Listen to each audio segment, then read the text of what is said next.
Pemerintah meninjau sejumlah calon lokasi lahan sekolah Garuda baru yang salah satunya berada di Bengkulu. Berbagai pertimbangan dilakukan mulai dari lahan minimal 20 hektar hingga kondisi udara yang masih bersih.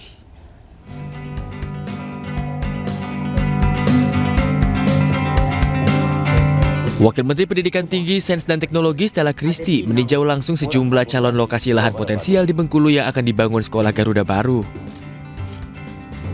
Sejumlah pertimbangan juga dikaji untuk menentukan kelayakan lokasi, seperti luas lahan minimal 20 hektar, akses jalan, infrastruktur pendukung, dan respon masyarakat sekitar terhadap pembangunan tersebut. Sekolah juga harus dibangun di lingkungan yang udaranya masih bersih, sehingga cocok untuk kegiatan belajar mengajar siswa. Dari total luas lahan rencananya 2,01 hektar akan dibangun sekolah, sementara sisanya akan menjadi lahan hijau dan pelatihan untuk tingkatkan prestasi siswa. Pada intinya pusat dan Pemda pasti akan bekerja sama untuk pertama sekali membuat sekolah yang luar biasa tinggi kualitasnya, tetapi juga sangat erat hubungannya dengan masyarakat. Jadi kami harapkan jika sekolah Garuda ini ada di sini, ada fasilitas-fasilitas yang bisa digunakan masyarakat. Misalnya fasilitas kesehatan, bukan yang besar, tetapi ada seperti puskesmas. Tentu saja perpustakaan itu kami rencananya perpustakaan itu akan dibuka 1 hari dalam seminggu untuk masyarakat bisa menggunakan perpustakaan. Kami juga fasilitas olahraga yang dibangun untuk siswanya, kami juga rencananya 1 hari dalam seminggu atau mungkin bahkan setiap Sabtu Minggu itu bisa terbuka untuk masyarakat. Kebijakan ini pun disambut baik masyarakat sekitar yang mengaku senang dengan dibangunnya sekolah Garuda karena pasalnya mengembalikan marwah Kabupaten Rejang Lebong menjadi kota pendidikan seperti sebelumnya.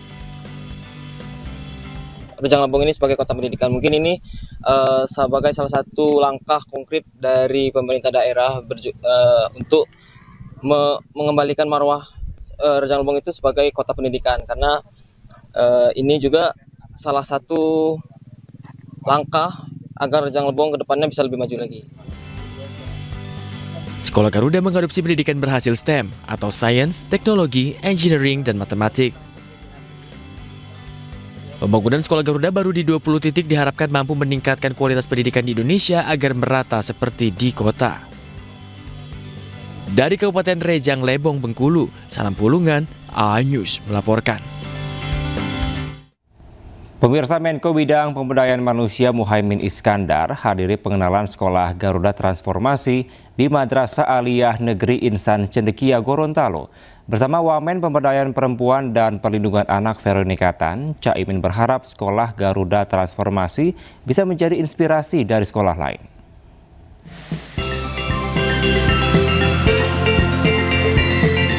Menko Bidang Pemberdayaan Manusia Muhaimin Iskandar dan Wamen Pemberdayaan Perempuan dan Perlindungan Anak Veronika Tan mengunjungi Madrasah Aliyah Negeri Insan Cendekia, Gorontalo.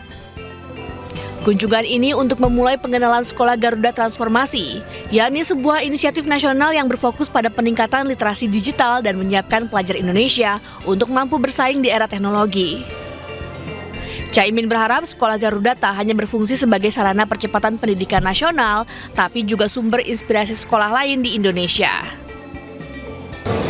Sekolah Garuda bukan saja menjadi salah satu upaya percepatan, tetapi juga saya sangat yakin sekolah Garuda ini menjadi inspirasi, trendsetter, daya dorong, energi bagi semua sekolah-sekolah untuk terstandarisasi dengan baik. Saatnya dengan sekolah Garuda ini, sekolah-sekolah juga melakukan perbaikan kualitas, mengejar ketertinggalan.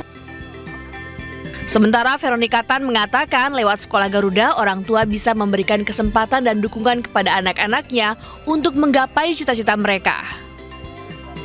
Itu bukan hanya dari sekolahnya saja, bagaimana partisipasi orang tua, bagaimana memberikan akses yang sama kepada anak perempuan dan anak laki-laki, bagaimana kita mendorong mimpi-mimpinya anak-anak ini juga menjadi sebuah kesempatan.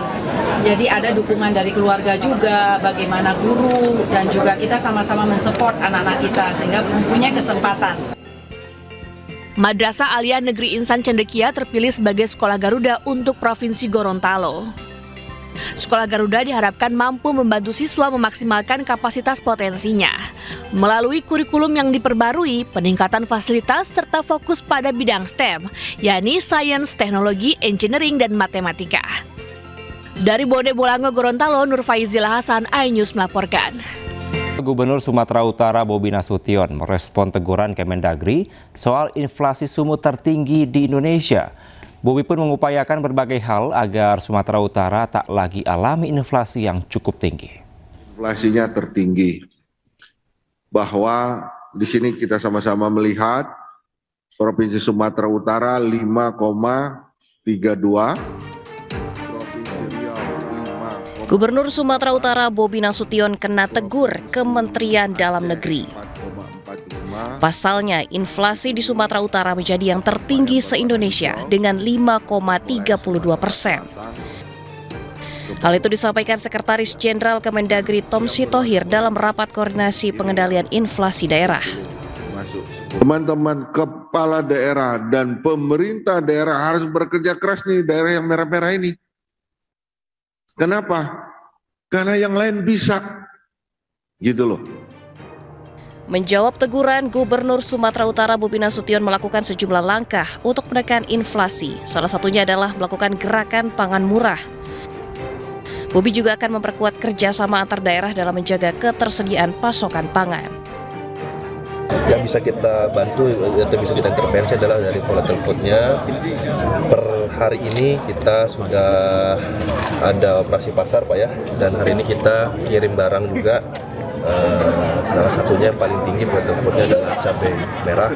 Kita ini beli dari luar daerah, dari luar Sumatera Utara. Hari ini sudah dikirim. Kita lagi mencoba cari terus. Kita intervensi sampai dengan akhir tahun ini. Kepala daerah dengan inflasi tertinggi dituntut bekerja lebih keras karena tingginya inflasi akan sangat berdampak bagi masyarakat. Selain Provinsi Sumatera Utara yang mengalami inflasi tertinggi di Indonesia, medio September 2025 adalah Riau dan Aceh. Dari Medan, Sumatera Utara, Aminur Rashid, iNews melaporkan.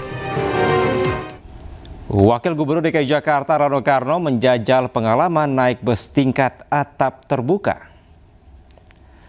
Pemirsa, informasi ini sekaligus menutup Pemimpin Rakyat hari ini. Temukan informasi terbaru lainnya di www.inews.id.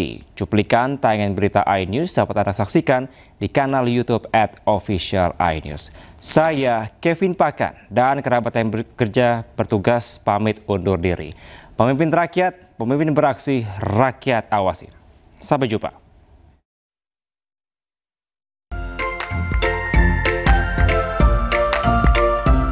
Wakil Gubernur DKI Jakarta Rano Karno menjajal pengalaman naik bus tingkat atap terbuka Open Top Tour of Jakarta.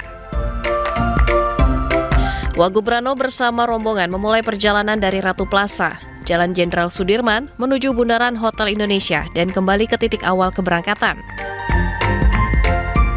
Rano menilai kehadiran bus wisata ini menambah sudut pandang baru dalam menikmati wajah Jakarta. Di satu kawasan baru nanti, kita juga akan segera revitalisasi pasar baru. Nah, barangkali ini menjadi awal persiapan apabila kawasan ini sudah menjadi, ini bisa menjadi heritage di Jakarta.